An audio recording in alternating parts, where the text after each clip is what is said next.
ఈరోజు వాక్యము మత్తయి సువార్త 6వ అధ్యాయం 34వ వచనం. రేపటిని గూర్చి చింతించకుడి, రేపటి దినము రేపటిని గురించి చింతించును, ఏనాటికీడు ఆనాటికే చాలు. యేసు ప్రభువారు ఏమని చెప్తున్నారంటే, రేపటిని గురించి మీరు చింతించకుడి. మీరు చింతించి మురుడు ఎక్కువ తక్కువ చేసుకోలేరు, కానీ మీ చింత యావత్తు దేవుని మీద వేసి మనం ముందుకు సాగుతున్నప్పుడు రేపటిని గురించి మనం చింతించనవసరం లేదు.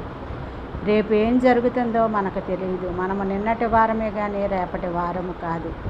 కాబట్టి ఏనాటికీడు ఆనాటికే చాలునని మరి దేవుని వైపు చూస్తూ ముందుకు సాగుతూ ఉన్నప్పుడు దేవుడు ఏమంటున్నాడంటే, ఆకాశ పక్షులను చూడండి, అవి విత్తవు, కోయవు, కొట్లలో కూర్చుకొనవు, మీ పరలోకపు తండ్రి వాటిని పోషించటలుగా మీరు అంతకంటే